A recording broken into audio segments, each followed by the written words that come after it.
Hey y'all, and welcome to Geospatial Experiences. I'm your host, Melissa Mayo, and I'm an Esri engineer on the product team. This podcast focuses on the application of geographic information. Let's go on a journey together with some of my amazing coworkers, along with Esri customers, partners, and distributors who are doing really cool work in the field of GIS. Hi everyone, I'm beyond excited about this episode. We are joined today by a really special guest. Amerley Ampofo is joining me today from Ghana, Africa. Hi, Amerley. Hi, Melissa. I'm so excited. Thank you so much for coming on the podcast. I'm so excited to talk with you today. Thank you. I'm more excited. I've been looking forward to hearing from you and getting everything going. I'm equally excited. Thank you. I can't wait. I know we're going to learn a lot more about you and your journey and the GIS efforts there in Ghana. I think it's just going to be a super interesting episode. So I really appreciate you taking the time to spend with us today. Welcome. So we start every episode by just asking our guests to tell us about their geospatial journey. And so we're going to start that way today. So let's go through your geospatial journey and how you found your way into GIS. Right. It's been quite a journey, and I must say, every journey has a foundation. So it's actually my curiosity and passion for finding solutions to problems across anything, be it industry or whatever situation. I'm pretty sure looking back today, that's what led me on this journey. But I've always been excited about geography, and that is what I studied back in the university. And I grew up thinking I could be everything, I guess, like many others growing up. And I also love technology, exploring new things. When the computers first hit, well, in my part of the world, when I got introduced into computers, I just thought it's an interesting area to be in. So these are two different, geography and then technology, or computers as we used to call it back in the days. So that for me was a good foundation. And then I got into university and I studied geography at the University of Ghana. And first year, I didn't know what exactly I wanted to do.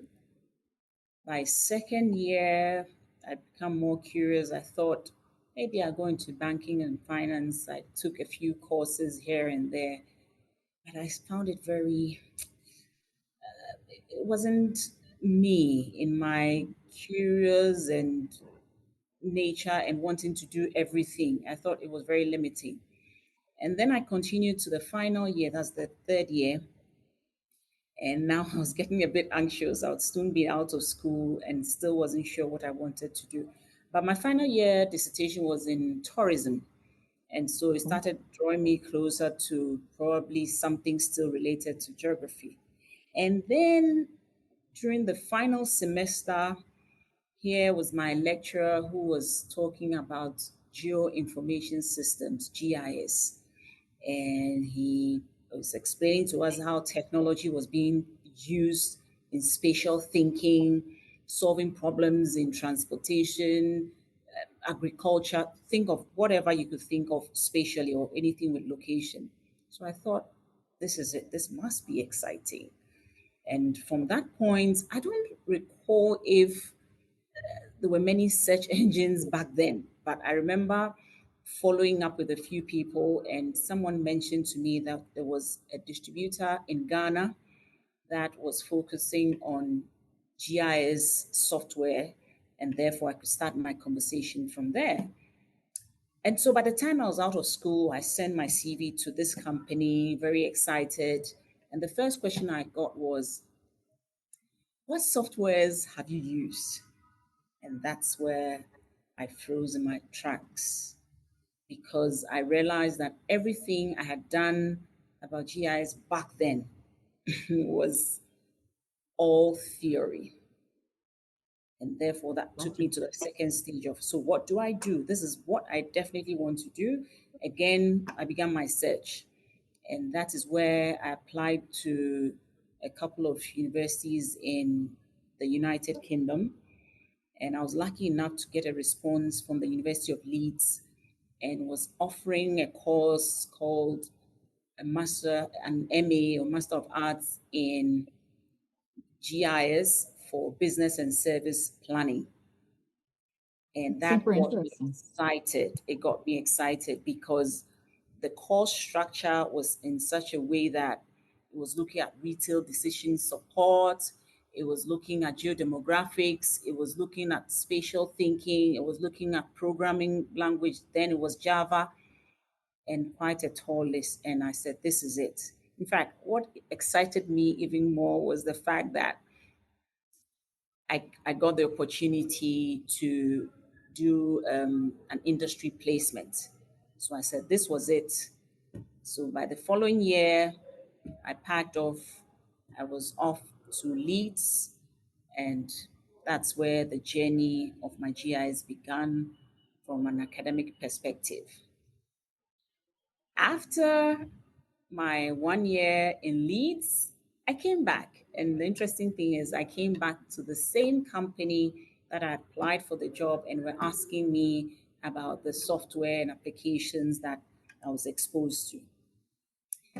And there they were, said, oh, you came back with your master's. Well done. But how do we pay you now? Now you are above probably a pay grade. And I said, whatever it takes to start this job, it's my passion. I'm willing to go. Let's go. And there I got hired. So I got back to Ghana. Was it in December or January, early in the year? And by March, I'd started work with the company. So that is how the journey started. And when I started off, when you're back in school, from school, you're exposed to a lot of things. Everything seems so simple. I got back and I realized that not many people understood what GIS was all about. Not many people were using GIS based on all the things that I had studied. I'd studied retail decision support. I looked at GIS in transportation applications and so on and so forth. But then it dawned on me that the awareness was low. And wherever GIS was being used on a project basis. So a project is started in, say, forestry, it ends from by a donor, and that is it. And so there was a lot more work for me to do. And that's how I started writing out proposals. I'd undertake workshops, different forms of engagement, proposals to institutions, organizations, not only in Ghana, but across West Africa, because the company I was working for at that time was the distributor across West Africa. So this led me from country to country in West Africa. And of course, along the way, I had to revive my French skills as well, because most of the countries in West Africa were Francophone. So it got exciting. You're trying out your French skills, you are trying to get people to educate people, create awareness in a field that is very new. You're also challenging yourself to possibilities, which, as I mentioned, that's me. I'm always looking out for possibilities, understanding different industries and sectors. So, be it in agricultural sector, how can GIS be applied? In public sector units, what is being done in terms of administration of their resources and management of their business duties and all of that. So it got really exciting. There was always something for me to do. And that's how the journey began. Amerley, I love your story so much. You have such a persistence and such a drive and a determination. Once you figured out that that's what you wanted to do, you're like, okay, we're going to make this happen. And what do I have to do to make it happen? And I'm going to do it. And I just love it. I love that you had to go to Leeds and left for a year to get your master's and you came back. And that program sounds so fitting for you because you have interest in pretty much everything. You're so interested across the board. and you're Every, curious. And that just very. sounds like it was a program that just is so well suited for you. Exactly. Well, you summed it up so well. It was my curiosity and the passion and my purpose to say that, look, everybody can solve a problem once you have the data, you have the technology, and that drive, you've set your goal, you can do it. And so for me, that was how it was. So you summed it up very well. Thank you. Yeah, thank you. So I feel like you have this background in geography, but you also studied, business and planning and all these other areas. You studied a lot of different types of things throughout your education, throughout your school, and then even in that, that first job that you were talking about that you got. I feel like you were attacking problems in so many different areas, um, so many different types of topics. So how do you feel like that training really has supported your GIS efforts as you've moved through your career with the diversity of your training, I guess I should say. Yes. And truly, what you've described is a reflection of what GIS is, because Mhm. it's geographic thinking or spatial thinking, which is also connected to critical thinking. It's about information whereby you're looking at data, and Mhm. data is not limited to one sector, one industry, or one area. And systems actually mean that you're working with different people, you're working with different applications, tools, and so on, bringing it all together. So that is actually GIS. So for someone like me who is curious about almost everything on this earth, the GIS is the right place to be, because it allows you to integrate data from different sources. It allows you to interact with people from different areas, different backgrounds. So my choice of what I wanted to study, like you rightly said, specific to business and service planning, was to open up, because I realized, first of all, I thought, business. You remember I'd mentioned how I was looking at going into public sector. I mean, moving not only in public sector, but also private sector, and also looking at something in the financial sector, and then moving on to how do I apply data to solving problems. So all those bits and pieces of passion is what made me first identify and say, yes, this course that is offered by the university is what I want to do, because it affords me the opportunity to be within an institution that is undertaking some business one way or the other, and also planning using these tools and data that I've highlighted. So for me, it brought everything that I wanted to be together. And I guess no doubt I found myself having gone through almost all the sectors and industries. I end up in telecom, which also allows me to be doing the same thing, because today telecom is an enabler to many sectors and industries. So that's how it all started. I think I saw the vision long ago. That's Yeah, the I think so futuristic too. me. Yes. Mhm. You're very down the line thinking. You're very forward thinking about all this. Futurist. Yes. Mhm. We talked about this a little bit, but I did want to mention and say it feels like your curiosity of about the world around you and problem solving, that feels so fundamental and foundational to kind of how your journey has gone, and it just seems like that has helped drive you, and I don't know if enables my word, but it's allowed you to be able to take that passion and that drive and really run with it. And so, do you feel like that curiosity that you have continues to kind of fuel your journey and fuel kind of where you're headed and the things that you're doing even today? It's been very consistent. And I must say, I'm also in the right sector, Okay. because it's a sector that's evolving. Look at how we started in technology. It's a sector that was voice oriented. Today, it's grown into fintech. It's evolved into being an enabler for many industries. So you can only imagine how my curiosity each day is looking at even what customers are doing, their behaviors, what are they aspiring to do, what are their needs, what are their demands. And it's no doubt that I also go into research to understand what people might need in the industry as telecommunications and then solving their problems. So the curiosity never ends. I don't think it's going to end tomorrow. No.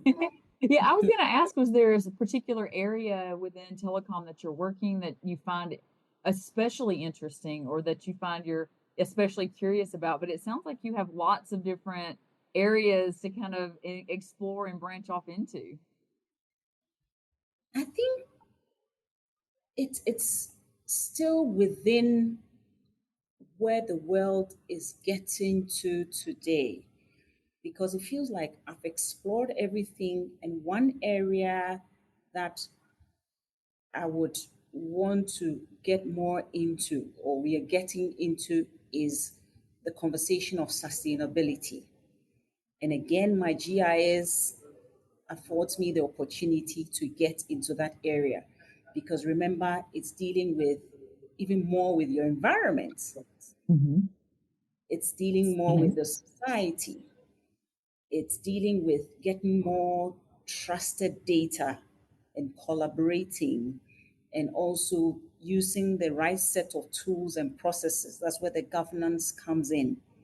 So, in as much as it might not seem like moving into a totally different industry, I find myself being in the same seat, but every time doing something new, because I'm evolving with most of the conversations that the world is dealing with today. Mm-hmm. And if you look at the sustainable development goals, if you connect it to technology, connect it to data and what we are doing in telecom, I just feel at one desk, I'm able to achieve all the 17 goals that sustainability is aiming to address. So in just one seat, I'm doing like many things. And that's the exciting part of what I do. So without evolving, without changing jobs, there's so much diversity in what I do. I love your energy with that too. You're so excited about it. And it's just infectious, Amerley. Like it's Yeah, awesome. come join me. But it also almost sounds like I don't know if I want to say personal growth, but it almost sounds like you're on a process as you're learning and you're moving through this with, exploring different things in the telecom space. You're, building on your experiences and you're, digging in and doing more you're doing more learning yourself. And so it's almost like a continual growth process for you too. Fueled by that curiosity and that desire for learning. And I'm personally a continuous learner. I'm always exploring what's new and understanding. And I think the field of GIS is also helping me a lot, because every time I'm thinking of what next, there's one new thing that is just thrown out there. And so I'm seeing the technology evolve. I'm seeing the data just increasing. The opportunities are limitless. And even the fact that there's always a problem to solve, there's always a question that across the company we are asking ourselves. It's in itself challenging to me. So there's always something going on. And that learning process is like a continuous cycle. So I look back at where I started from and where I am is like you're sitting in one room, but you're getting different subjects being thrown at you and you going through. That's how I see it. And that's what's helped me to come this far. Yes. I love that so much. So I know you worked on projects kind of across several different countries in Africa during your career. You were talking about that a little bit before. But what is it like to work in the GIS field in Africa? What are the problems that need solving? What are the challenges? Like what is that like? Right. So if I take myself back 20 years when I started, the biggest challenge was that I saw was awareness. Like I started from the classroom and it was just theory. until I had to get out there to go and do the practicals, get a better understanding. So that was one, the awareness and the way we educated in the classroom work. Hands-on is really required. Then the challenge of data. Today we are swimming in loads of data, but it's sitting in silo across businesses, across industries. And I felt that 20 years ago when I started my career, in within the same government environment, public sector, you can have two institutions that might require the same data. And this is something that actually happened to me because we're working on crime projects, crime analytics, work shifting from PIN mapping to GIS based crime analysis. And we needed data to support the work. And so between the crime agency or the institution that we're working with against at that time, we needed data from the department that puts all the data together. And just between two government agencies, the bureaucratic processes, the amount of paperwork that needed to be closed before one agency could get the data of the other was just, it seemed just to demoralize anybody who was working on such a project. So we see the education, the hands-on, we also see the data sharing. We also see lack of funding for most of these technologies that are evolving. I have been lucky to go through every time there's a new release, a new license, I'm able to move with the flow.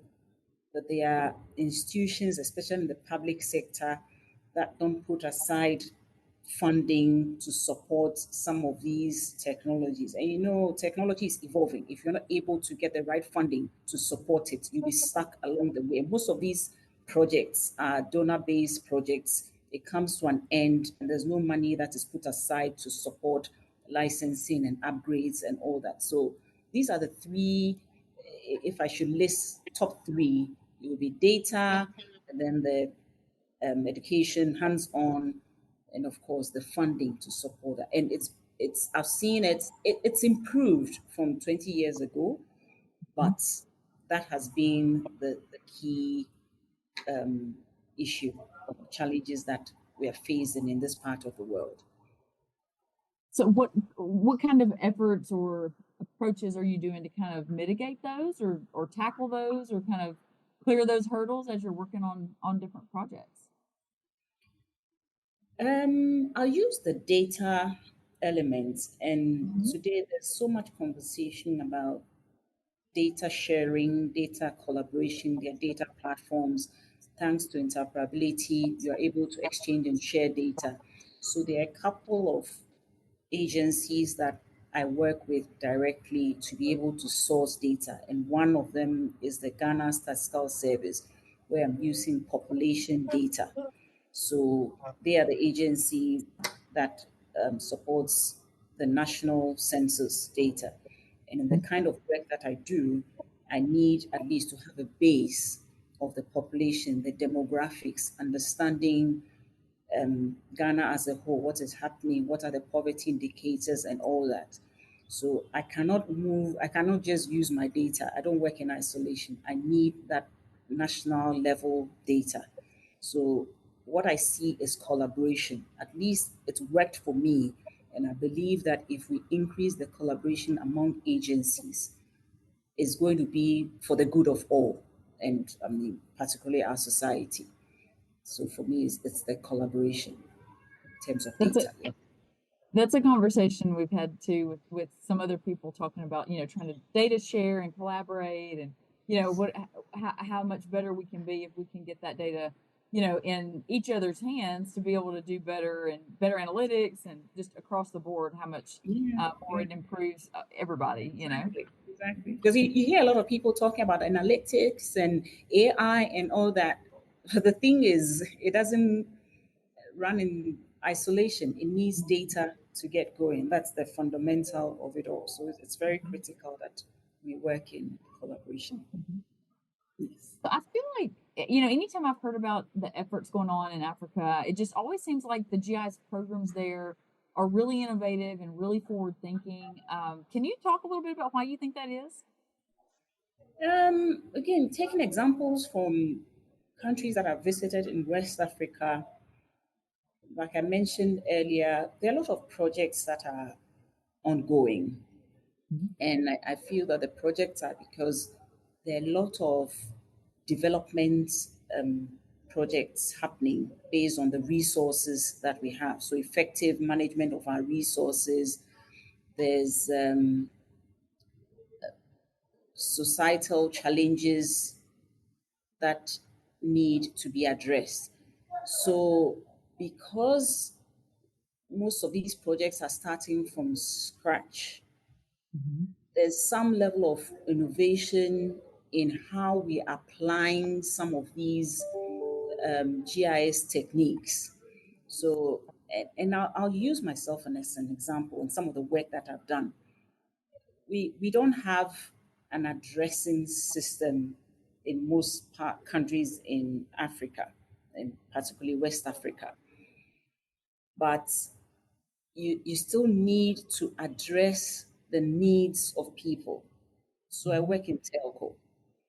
I need to understand where people live, what they do. And so the only way that I can be innovative about that is to look at some social and economic indicators in specific areas and then overlay that with the demographics that I see or that we have through the population data and build some geodemographic system. I might not get a spot on location of where some of these challenges are, but it gives me a high level indication. So, very often we might not have all the resources, but the little that we have, you tend to be innovative about it to solve other problems. Mhm. Another example that I could give in my line of work is related to when we started using the Survey 123 app. Now, the Survey 123 typically would be for field staff to collect their information, but there's an application on that also allows you to share a link. And therefore, sometimes when I need to validate or do a quick dipstick or a survey of my clients or customers, I'll tend to use that.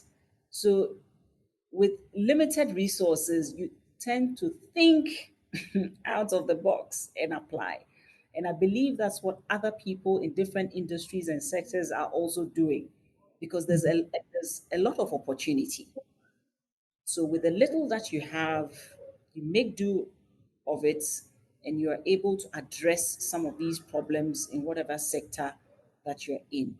So I think the limited resources in terms of maybe technology and other areas allows us to lean on the innovative side of doing things. So It it that's definitely where feels that way. It feels like you push those boundaries because instead of looking at it and going, "Well, pushing I don't boundaries. have the need Yeah, to do the project," you go, "Okay, I have this thing or these pieces. How do I make those pieces and use them to get to where I need to go?" And, exactly. from a very proactive, positive perspective. Exactly. So Mhm. and that's why in this part of the world, especially in Ghana, you meet somebody and you'd say, "How are you doing? How are you?" And the response is, "Oh, I'm surviving. I'm managing." Those are the two words that you hear. So you tend to get things going. Mhm. Whatever resources you have, you tend to get it going. That's it. I love that so much. I feel like we could, all take a page out of that book, Amerley, and just think about what do we have and how can we use what we have in a new and different way to solve a problem that we have. So Yes, just yes. it's good food for thought for sure. Exactly. Exactly. So I want to talk with you a little bit about the concept of what I'm calling applied geography. So, utilizing GIS across just infinite areas of study, work, that sort of thing. What are your thoughts on this? I feel like it's sort of the embodiment and accompaniment of what you've done it for your career is this. But I just wanted to kind of get your thoughts on it a little bit. So for me, applied geography is it enables us to apply a comprehensive approach to everything we do. So I sometimes refer to it as four-dimensional thinking because geography in itself allows you to think around the world. It allows you to think of your environment. It allows you to think of your society. And now GIS comes in, giving you a set of tools, giving you defined processes to be able to do solve problems that are before you across industry and whatever um, work environment that you find yourself in. So applied geography allows you, and I on quotes, a four-dimensional thinking. So it takes you beyond just the critical thinking to applying data from varied sources. So working with data and helping you build frameworks to accomplish whatever challenges lie before you. And it's not only in the work environment, but also as you study. And I experienced it when I was doing my master's in using GIS because the tools were available, the data was available, and then you are taking through the processes of thinking beyond what you have. And that's what we are seeing sustainability being about today. So you're not limited to only what you're doing, but you're more concerned about the other pillars of the environment, about society, and then ensuring that you have governance in place. So GIS for me is allowing us to get into the concept of applied geography. Can I steal the four-dimensional thinking bit? I feel like that was just solid gold, Amerley. Yeah. So I love that so much. What opportunities do you see as far as for using GIS in your community? Are there any kind of outreach programs that you're aware of? We spoke to a school here out of Detroit, and they're using GIS technology, providing it to students, and really doing a lot of technical enrichment and preparing them for college. And so I'm just kind of wondering, is that something that that exists in your area, in your community? Have you heard about other kind of outreach programs like that going on? Yes, and at least in the last 5 years, I've participated in the GIS Day celebrations in November. So I'm Mm-hmm. getting to see how young children are using GIS tools, techniques, and processes to explore their environment and solving problems before them. So within the school environment, I've seen what is happening. It was interesting to see my own daughter when she was in was it grade 9 or 10? And I don't know exactly what the project was about, but she walked up to me one day and I realized she was using an educational online application of GIS to do something on urban planning. And so I'm seeing a lot more young people being exposed to GIS and preparing them to future problem solving. And for me, sometimes I wake up in my, again, limitless possibilities way of thinking. And what I'd love to see is, or what I was thinking about was if we could use an app, be it Survey 123 or any customized app during tree planting days or months. We have days where we have is the National Tree Planting Day, where we could actually use these apps to pick the locations of these tree planting projects and actually monitor the growth, or where we've actually designated these areas to be 2 years down the line, 5 years down the line, what is happening. Because I hear a lot of projects happening, but how are we going back to monitor? And I think GIS can offers and gives us an opportunity to be able to do that monitoring. So if there's anything in the community, I think it will be that. And then also crime. Because I was thinking, in our part of the world, we get a lot of people who are reporting crime incidents to our radio stations. And maybe if we could have another application that allows us to do a project, see it, say it, where on your smartphone, you can quickly pick up the incidents, the location, and then you send it. So that over time we're building a crime map through crowdsourcing. So things like that. So getting everybody involved are some of the ways that I think within our smaller communities we can contribute to a better world for everyone. So that's it from the school part and then also from society as well. Thank you. Those sound like really good ideas, Emily. I feel like, Yeah. if we could get those going for you guys, that would be helpful. Yes, maybe in the next GIS day, I can propose or get some of the students to start preparing for that and see how they come up with Those such those projects. those sound like good senior class projects to me. Like we need to drop Exactly. an idea to some seniors and let them attack it, right? Attack it and let's see. So Yes. that's yeah. So I'd like to kind of segue just a little bit. Can you talk about Ghana for a little bit? Tell us what it's like living there. Tell us about the country. I mean, from the pictures we've seen, it just looks so beautiful. And it just seems like it's such it's an interesting area. I mean, I'm sure you're like, it's home, Melissa. What's it like living in Alabama? But, it just seems just it's so different from here. And I don't know, I'm just super curious what it's like from your perspective. It's exciting, it's warm, it's sunny, apart from the last few weeks, or in fact, the last few months, the rain cycle has just changed. It's gotten a bit crazy. When it's warm, and when it's raining these days, it's something else. So that's it on the environment level. But then it's we enjoy so much peace.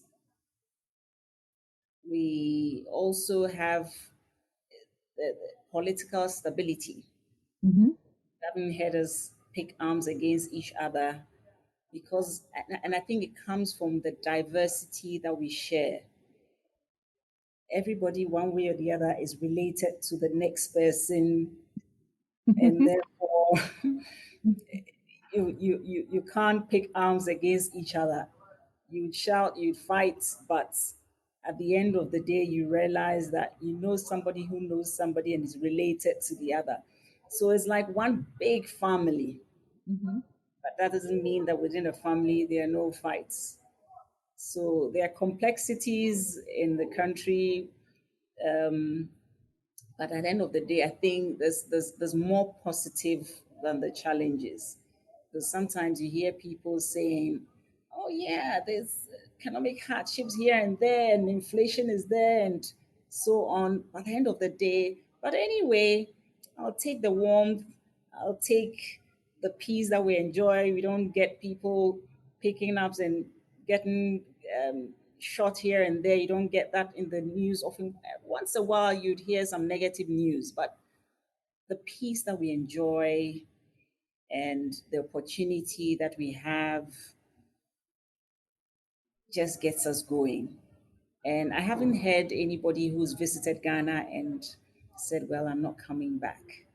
You tend to get a lot of people rating us 8, 9 out of 10 and saying, "I'm definitely coming back."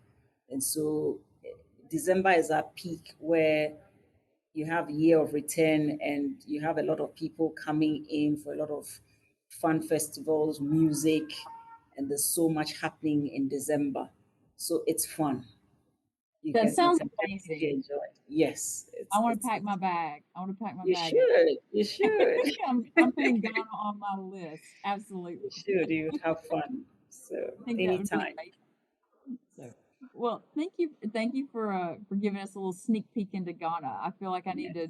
to, for reals, I need to add it to my list of places. I've always thought it was Yes. amazing to come to Africa and just kind of do some exploring, but I wasn't really sure exactly where I wanted to go. But Ghana may be my first stop. So, Yes. So you just got to identify what you want. I mean, it's not heavy on safari kind of, but there are lovely beaches. There are places to drive through to.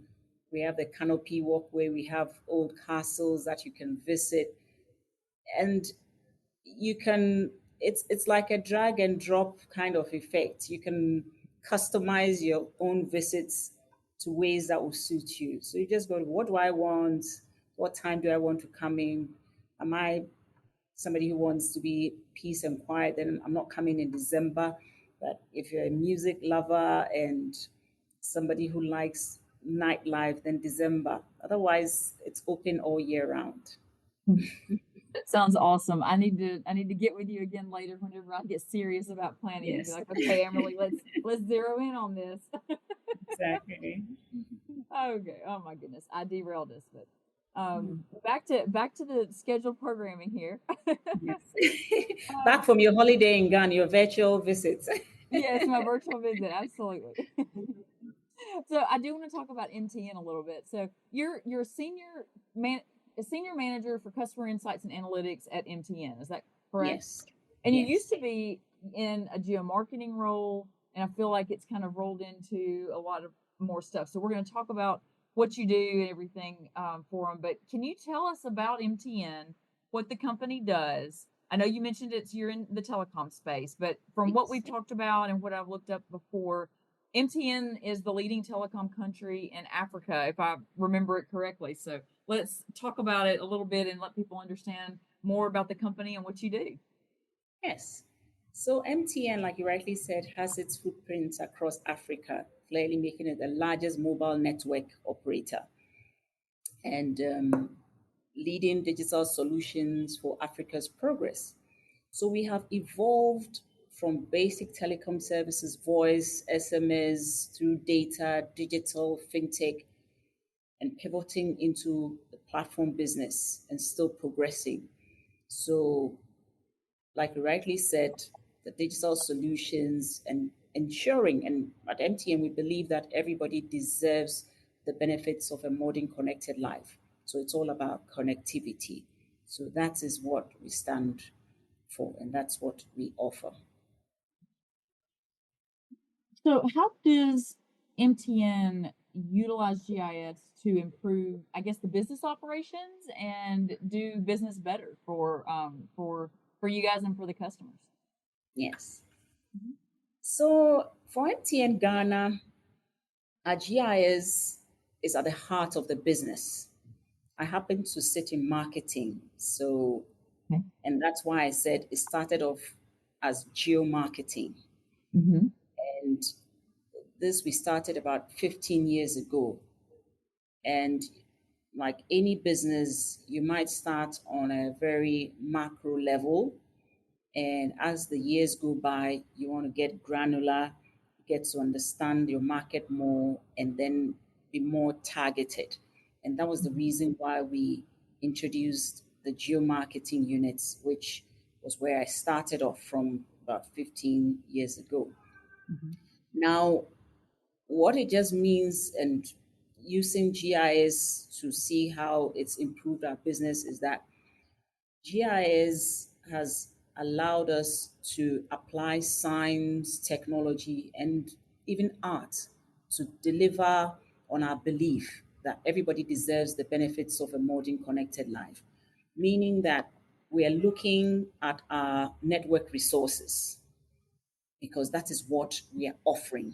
So when we take our network resources, we use our GIS to identify where the opportunity is. Remember, I said everybody deserves the benefits. Mm-hmm. So, how do we take the entire population? How do we get to understand the demographics and then the societies in which the people live in? Because where you live influences, or and the economic factors also influence who you are, your aspirations, and your needs. So bringing all this together in a GIS, bringing varied data sources together, allows us to now understand our market and what to offer to our customers. So we go about segmenting our customer base, segmenting in the sense of what are their needs, what are their behaviors, like their psychographic behaviors, because we do some research and then we map it back into the customer base and then connect social and economic factors, putting it all together in a GIS. So you would realize how important connectivity, getting everybody connected means to us as a business. So it's not just about throwing anything to everybody out there.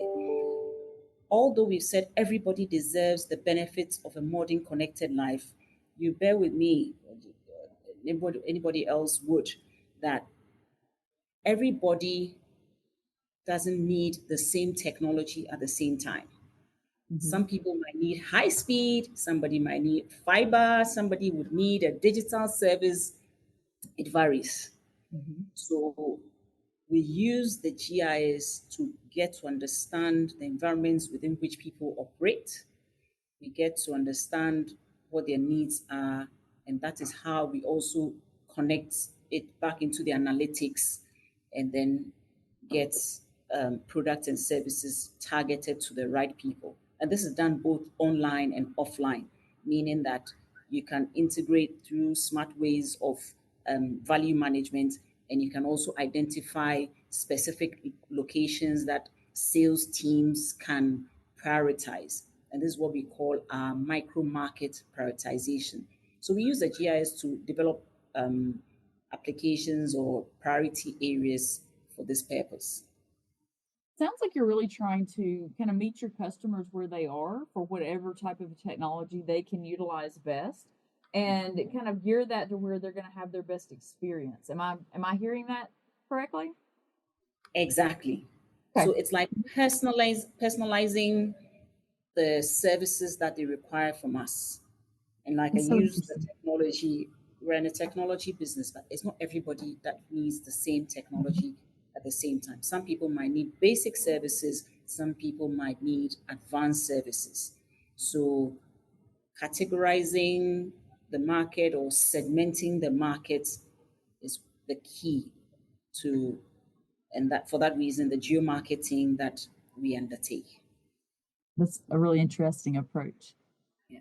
So, Emily, talk about your role a little bit. Are you kind of mastermind behind the scenes, kind of helping guide people to making these, doing the analysis and crunching the numbers? Are you in there with them in the trenches doing the number crunching? How does your role fit in with the whole the whole scene that you just described to me as far as your GIS there goes?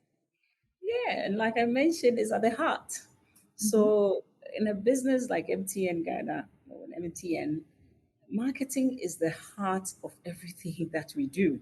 So being in the middle means that you're picking from the network is doing the production, they're rolling out the technology, and you have your customers on the other side, marketing in between, and you need sales to go out there, and you need customer service to also know where the rollout is. People would engage with them, find out, do I have this service in my area? The GI should allow them, or it allows them to quickly know that, yes, you are in this technology zone or you're in a fiber zone, and therefore, yes, we can get you connected. The salesperson is going out there, also needs to understand where to prioritize or which areas to go to. So the geo marketing forms the center of all the other commercial functions that we work with. So, and that's why I refer to as being at the heart of the business. And because it follows through, the GIS also allows us to undertake processes in terms of um, data visibility, dashboards, um, data sharing, collaborative processes. It means that I work with a lot of people. It means that I also support what I do with research. So it's not just the GIS, but looking for other functional attributes to add to the core of the GIS to justify why we are doing one process or delivering one product or service over the other. So there's a lot of activity that goes on and it requires a lot of collaboration. That's why I mentioned that I work with network, of course, my enabling function being technology. So they would ensure that, yes, I have the GIS in place. They would ensure that my upgrades are also ongoing from time to time. So I work with IS or IT as well. I would also work with the commercial team, so customer service, my own marketing teams, and product development, letting them know that there's a particular area where we have served or they need a particular service. And then also your sales team or field team, those who go on the ground, also engage in them. So it sounds like you really talk to pretty much everybody, or at least a lot of people across the board at your company. It sounds like GIS is really embedded and centrally located to being able to integrate, touch, work with, and support all these different areas within a company, which is really how GIS should be. I feel like we should be utilizing the technology across the board at our companies however we can. I mean, that's the most bang for your buck. You're paying for the licenses, you're paying for the people that can do the stuff. Let's utilize it as much and as thoroughly and as well as we can. And it seems like you're positioned in such a way to where you're really at, like you said, you're at the heart of everything, and so you're getting information coming in, you're hearing what's on the horizon, what projects are not only in progress but upcoming, and so you can kind of plan how you're going to be working things throughout the year. You can plan and work around those kind of one-off things that pop up, those fire drills, as I call them a lot of times, that you have to work quickly. So I don't know, it feels like you really are touching all the different areas, and you're really embedded in such a way to where you have your thumb on the pulse, so to speak. Yes. And you use one word, which was the planning, which is Mm-hmm. very critical Mm-hmm. because it all starts with a planning cycle, Mm-hmm. and then we revisit, we check on the numbers, and then revisit. So it's a vicious cycle. And at the heart of it all is planning. And that's why I think at the beginning you're asking me about what I said. It's about service planning. And that is what it is. So you see how all the dots get connected one way or the other. It just So comes full that's it. circle, Amerley, right? It's a full circle. It's a full circle. So, what are some of the unique challenges as far as managing telco data are concerned? I feel like, each industry kind of has different things that are a little bit challenging for them in different ways. Is there something in particular for telco that makes managing the data in that space a little more difficult or a little more challenging? Yes. Just last week, I was talking to a colleague about the same issue that telco data is growing every day. Mm-hmm. You are either developing a product or a service that is leading to more data coming back into the business. You're getting more customers. Imagine we 26 million counting, and if everybody is doing an activity, you can imagine the volumes of data that come in. So, with the growth of the data, also comes the support that you need to manage all the data. You need storage systems, and so you're changing technology all the time. You need to have the right governance in place to manage all the data that you have. And of course, you're talking data security and everything else that goes with the data. And even to the extent of learning each day, developing and training people. You need your data scientist, you need your data steward, you need, I even say these days, you even need your data artists because they've got to put some strategy to the data, how you're going to apply it, how you're going to visualize it. So, as far as the data is growing, so is your work. I remember when I joined the company and under 10 million, and you could just manage the data. Some of the data, you can just put rows and columns in a 1 million base into Excel. And then you realize after a point, your Excel cannot handle it. Then you move into SQL. Then you realize that no, or you move into Access then. And then from Access, you move to SQL and you keep going. And from the desktop to the enterprise level, it's never ending. So that is how once data evolves, it requires that everything else evolves. And sometimes I really feel for my IS colleagues because it's like they have to move even ahead of all of this. They have to be forward thinking too. They have to see what's coming and get ahead of it before you guys. Ahead of it, ahead of it. There's no waiting. They can't be on the backside of that for sure. Yes. So, Amerley, I want to shift gears with you a little bit. You're in a management role, and I just wanted to get your thoughts on leadership. What are your thoughts about leadership? What traits do you think are important to have in a good leader? For me, the key is about, I love to sum it up in having emotional intelligence. And I say so because it's an umbrella of everything else that is required, from understanding yourself as a leader, knowing your qualities, your strengths, and then also understanding the environments in which you operate. So, understanding others, showing empathy, getting to know who they are, and then leveraging both what you have and what others have for efficiency. So once I know myself, I know my strengths, I know who I can call on or call upon to at least work with in where I might be weak.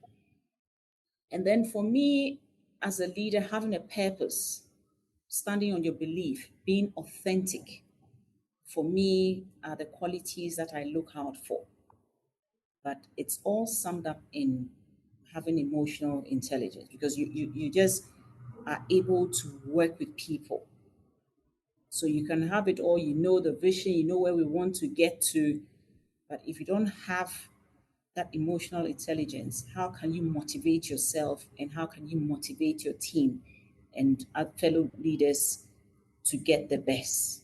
So that for me is what is important in a good leader, having emotional intelligence. I think that's a brilliant answer, Amerley.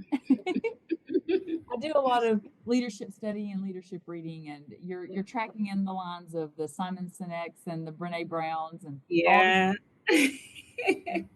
Simon Sinek is my guy. I really love starting with why. I yes, love it. yes. He So posted having some, that purpose, yeah. yeah, no, he posted something the other day that was talking about he was saying he was talking about soft skills and how he doesn't like calling them soft skills and how they're human skills. And it really tracks in line with that emotional intelligence and understanding yourself and your purpose and your values and all of that foundational, all those foundational things and being able to build from that to be able to be a mature person when you're working with your teams because you're going to have conflicts and you're going to have hard conversations and you've got to kind of brave through it and confront it. And if you have a much more solid, if you've been working on yourself, then you have a better Exactly. foundation to be able to Exactly. help others, right? The conflicts are going to be there. I mean, we can't have it all, but it's about managing and starting from self. It's not Mm-hmm. about changing the other. I've gotten to learn that after a certain age, you can't change people. You can't change yourself. So you just got to leverage on strengths. And for me, that is what it is. So emotional intelligence is what keeps us going as leaders. So what would you say, or who would you say has been an influence or an influencer for you along your leadership journey? What have you been influenced by? So I've had a lot of people that I've looked up to as leaders, and there's a tall list. In my 15 years in MTN, I think I've gone through is it 6 or 7 CEOs, Oh, wow. each having a different leadership style. Mm-hmm. And at each point, I think I've picked some of what I've mentioned, being authentic, having a purpose, all of those. So I've also realized that each of them, and when I say each of them, people who I've looked up to as influencing my life are people who I look at the scenario, what is happening at this time in the country, or what is happening at this time in the business, and therefore, what is that person offering? So, just like um, helping people, guiding them is situational, I also look at leadership traits from a situational perspective. So, almost everybody I've worked with, that's in my line, has been an influencer in my life.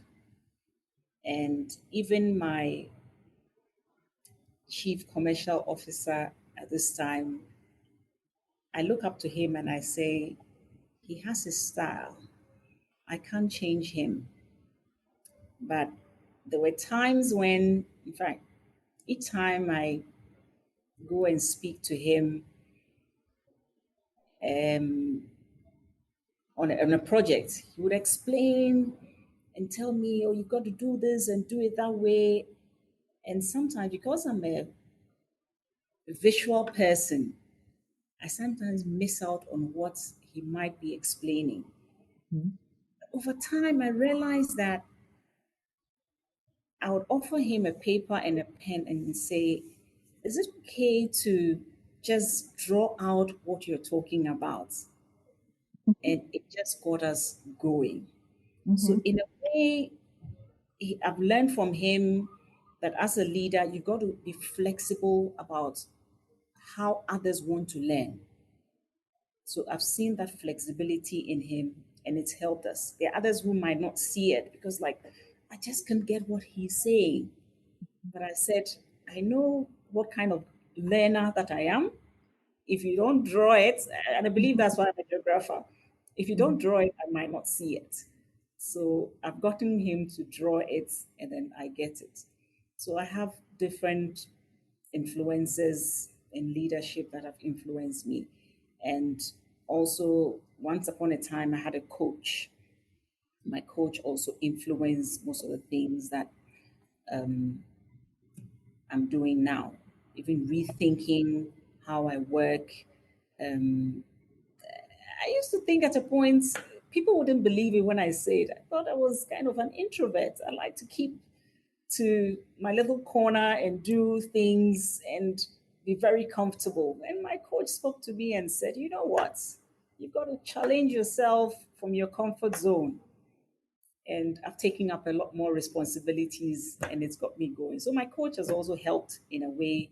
And leaders that I've worked with have also, I mean, that my direct reports and those I've reported to have influenced what I do. And of course, the CEOs I've counted in my last 15 years have come with different leadership styles, and I've picked what I can from all of them. So that's it. Thank you.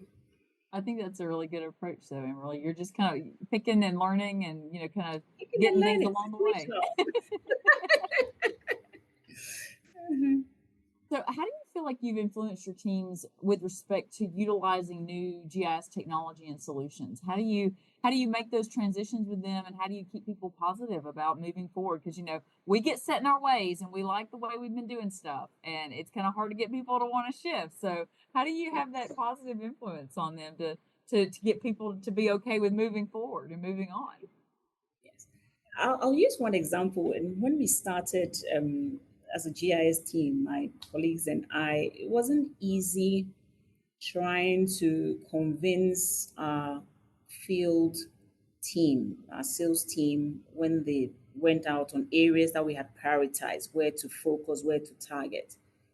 Because sometimes it seemed like the GIS brings out insights, but the insights make it too visible that they might feel that maybe my boss is going to feel I'm not working hard enough because maybe you're showing so much opportunity from the GIS and I'm not pushing because it's not just about the insight, but there are other factors that might influence.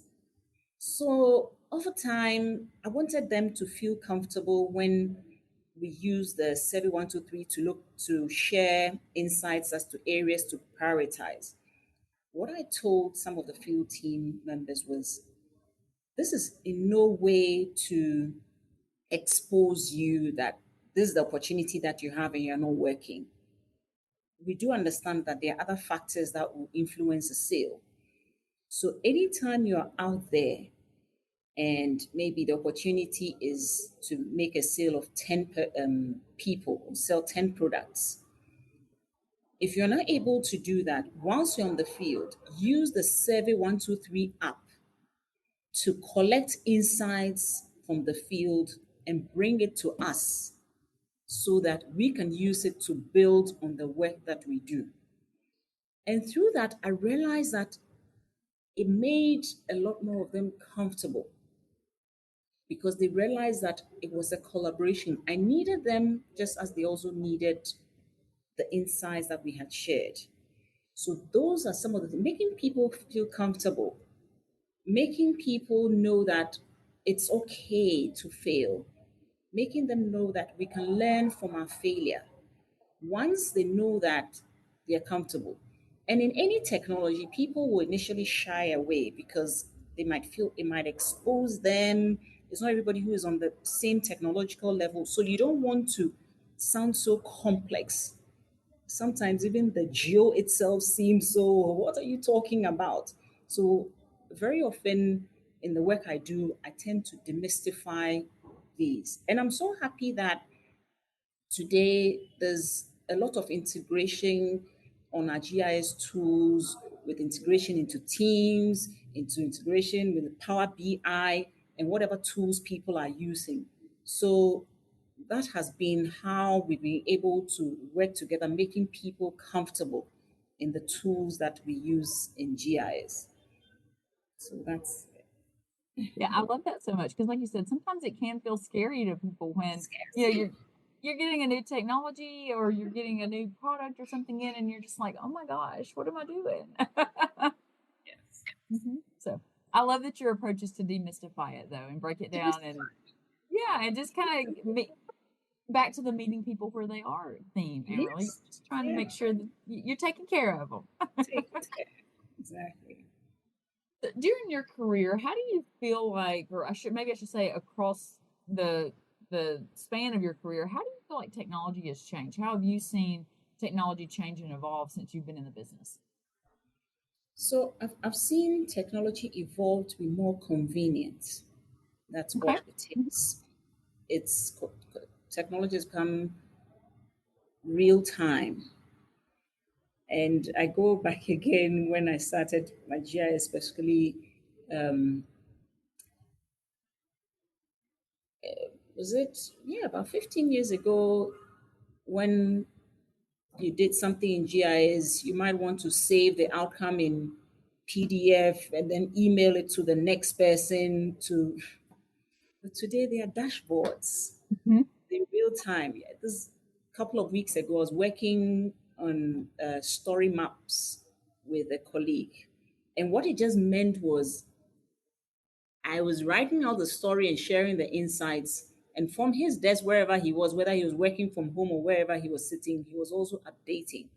So that Mhm. level of collaboration, working real time. I save, he saves. When he's done, you share.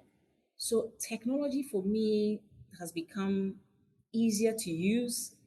Um, if you're not a core programmer or command line language person, when we started GIS, it was all about command line language. And I'm like, oh my goodness, you make a mistake and what am I going to do?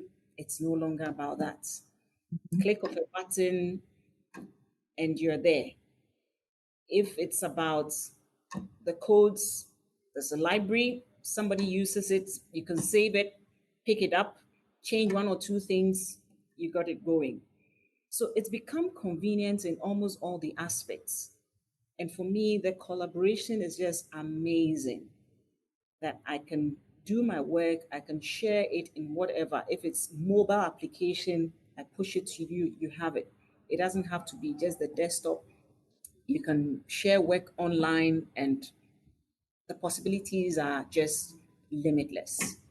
It just goes on and on. So for me, the evolution of technology in what we are doing, it's always seems like technology is just mirroring everything that you do. You want convenience, here you go. You want it on the go on your phone, there you go. So kudos to all those working to make it convenient every day. I'm just feeling it's exciting. I love this so much, Amerley. You just tickle me. Where do you think GIS technology is heading in the future? Are we getting more and more convenient? Are we going to keep getting more convenient as we go? More and more convenience.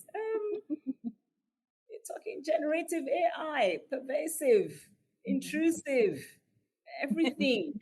Sometimes it seems annoying, but when you need it, you realize that it's very convenient. Again, this is me in my fanciful thinking. A while back, I'm thinking, all right, if what if when I work in my GIS environment and I'm not sure on the recommendations, assuming I was doing a suitability, site suitability analysis, maybe I can get interactive. Like I'll ask Siri to tell me, I can get the GIS to tell me, make recommendations through telling me what it is. Don't tell me that's readily available. I don't know if that's available yet, but that's the level that I wanted to get to. Mhm. That I That can. sounds amazing. So if anybody can hear me, it's that level. That's where we need to Where be headed. Yeah. that's Check where we ought to be heading. A bit of. check in with I Amerley. She's mean, got the people vision. are shying away from it, but I think when it just works for you, it's just convenient. So the interactivity and being able to also do the work, it's like the system assessing what you're doing. So that's it. I think I've answered it slightly in what I just said in the recommendations in what we are doing. So how would I finish off my work? And if it's just me working on a project and I'm challenged, I know there are support teams out there, but without reaching the support teams, how can I get more interactive with the work I'm doing live, and then maybe getting solutions, recommendations? This is just again me thinking aloud. And then also, I think it's become more convenient. If you look at how we had to go through installation processes, it's become more convenient. So every day we're experiencing something more convenient. I was also excited that today you can get your GIS work directly in Teams. So every time I think of something, it's like, there you go. So I don't know whether you're just reading my mind or what it is, but keep doing what you're doing. I think it's evolving. So let's follow with the evolution. Let's follow with evolution, yeah. And this question just kind of hit me. What do you think about for the telecom space? What should people be thinking about as far as where the technology's headed and what you guys need to use and how you do your business? What should we be thinking about in that space? Um, I think now for me, the digital twin conversation is very timely. Mhm. And so if it's an area that we're building on is fantastic because in the services that we offer, you'd realize that it's like near real time is not enough. It's about, it almost feels like you've got to navigate the world around you or whichever environment you're offering your products or services. And this is where the digital twin for me is going to support the work that we do, at least personally, what I do. And so it means that how can we, technology, get closer to those who provide data and make data almost a part of the tools and processes. I know out there in Europe, in the US, you can get your software, your application, and you have street maps, you have business data maps, and so on. But in this part of the world, we are now building most of that. How can we learn from what others have done? How can we make it meaningful to our environment? When I say environment, our society and the things that we have. So that's where my thinking is. So connecting, and the reason why I mentioned the digital twin is there's a lot of development happening. So you wake up tomorrow and there's a high rise building out there somewhere. And what it means is it's going to impact your coverage in telco delivery. I didn't know this building was coming up overnight because between my organization and the organization that is offering building permits, there's no connection. We are not talking to each other. So, how do we revisit this by making sure that there's a lot more collaboration between the data that we need to work with and the institutions that have this data? I know a lot of the UN agencies are having these discussions. They are offering um, hubs that will support data collaboration, but I don't think we are there yet. There's still a lot more. So for me, it's just about raising the awareness, raising the conversation so that it's something that we continue having conversations about so that we are getting the right tools and data in what we do. Because what we do now is for the common good. GIS for good, data for good. That is what it is. So I think we need to be having more of these conversations.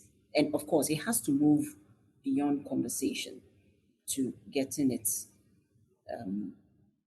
answering or solving most of the challenges that we've raised. Yeah. Move into the action phase and actually see something Yes. happen and change about it. Solutions. Solutions, problem solving and solutions, Emily. Problem That's what solving problems. Yes. so what can Esri do to support GIS efforts in Africa more? Um, Again, linked to what we just spoke about,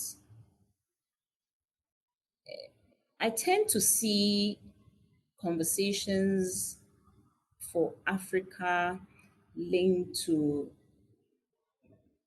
Middle East and Africa. And then Mhm. I'm seeing more of the conversations on the Middle East side. Okay. Africa is a totally different environment. Mhm. So, matters to do with Africa, I think we need to disassociate and focus on that. And then also for Esri, leveraging a lot of these platforms and conferences and workshops that are happening. There's a lot happening. I think the Mobile World Congress Africa is Mhm. different from Mobile World Congress in Barcelona because I visited that 2 years ago and I realized that it focused more on the issues of Africa versus what was happening in Barcelona. There's also the Africa Free Trade After, and you realize that most of the issues that need or that would require the GIS support are happening there. Because if it's about trade, if it's about collaboration, then the data collaboration conversations must also happen there. there's conversation about smart Africa. There's so many things, but you tend to see some of these either under maybe a user conference conversation, either in the US or in Europe, or something happening in the Middle East or other places. So the problems of Africa should be customized within the African conversations. And I think that is where we, as we can support, where we need to start. Because there's so much happening, but I'm not seeing it out there. Mm-hmm. It's coming out in piecemeal. So let's see how maybe starting these conversations, we can get it getting onto the bigger platforms. Yes. I love that answer because those are things I wouldn't have thought of, not being in your shoes and not being there and seeing that, from that perspective. So I think that's a great answer. It sounds like I feel like all of those areas that you talked about are really resourceful and innovative. But I can see where you would feel like, hey, if we're going to talk about Africa, let's focus on Africa and what our needs are specifically, And within the context. within that context, because your needs are going to be a little bit different than other areas' needs, and let's have the context and the perspective be what it should be for that space in that area. And it sounds like too, just exploring the development of like a smart Africa GIS type of application or type of approach would really be helpful and be a really good conversation. Something around communication and resources and just all these things that we've talked about here. Maybe Amerley, we're just kicking off thought processes for people. Must be. So, Amerley, I have loved our conversation today. We're recording this before the UC, and it's going to run after the UC. But I owe you a super big hug at the UC because we're there, and so I'm thrilled about that because this has been phenomenal. You've had brilliant responses, and I knew it was going to be a great conversation from when we chatted before, but you've just blown me away with some of the responses and thoughts. I don't know, you're just so introspective and just so thoughtful, and I just love kind of your perspective on things. And so I have enjoyed this more than I can tell you. And so thank you so much. I was praying I wasn't going to get too technical, so that the audience, You did perfect. You did perfectly. So do you have any final thoughts for us today before we leave? Is there anything else that we didn't touch on that you wanted to touch on? Or are there any other things that you wanted to mention before I let you go to have your nice evening? I think you've taken me on a lovely journey. You've made me reflect on a lot of things that I didn't realize 20 years ago, or I've been on this journey like for 20 years. Some of the problems have been solved, some of them are still hanging out there. And for me, I've taken it up on myself to start some of the putting out some of the solutions. Like I mentioned, started some partnership engagements on how we can collaborate on data, because I realize that it's not always going to happen on a bigger scale or on a national level. It's got to start small, and then it evolves one way or the other. Because if you also look at the technology, it didn't start off on that enterprise level, on that online web-based solution. It started on the desktop. Mm-hmm. So these are learnings I've also picked that, hey, I was talking about knowing yourself and starting from yourself as a leader. So if I'm a leader, that's where I'm going to start from. So there are a couple of things like the data collaboration that I mentioned about working with the Ghana Statistical. How can I also be supportive in some of the outcomes on the projects that I've done? What insights have I learned, and how can that help on a national scale? And then aiming towards the data for social good conversation. So that's it. It starts from me as well. I don't know, Emily, you're just genius and gold here. I'm loving it so much.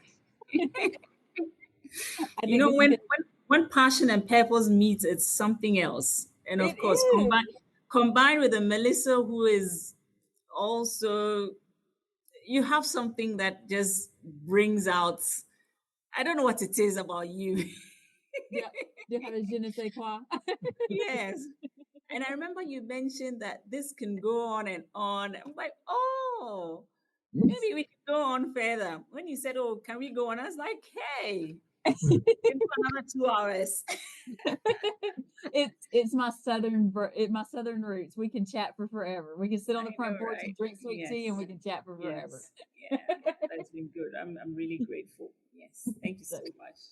Well, thank you so much, Amerley. We appreciated this. I can't wait to see you and meet you in person, and we will definitely, I'm sure, be revisiting you at some point to get some more thoughts and feedback, and run some things by you. So I really, Yes. really appreciate you so much. Yes. This has been a great episode.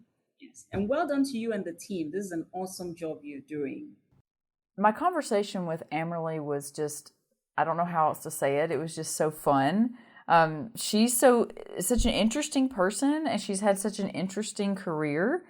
And we just hit it off. We just had the best conversation. I really appreciated her thoughts and her contributions as far as, taking us through her transition into leadership, her thoughts on leadership, her thoughts on emotional intelligence, and how good leaders need to really focus on that.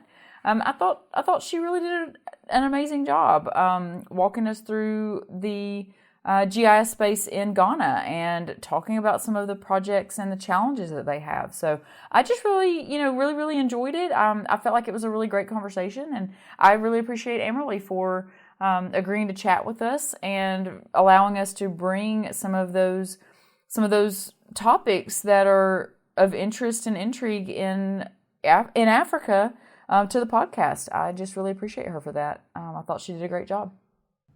That wraps up today's episode. Please feel free to reach out with your comments, or if you have an interesting topic that you would like to hear, please let us know.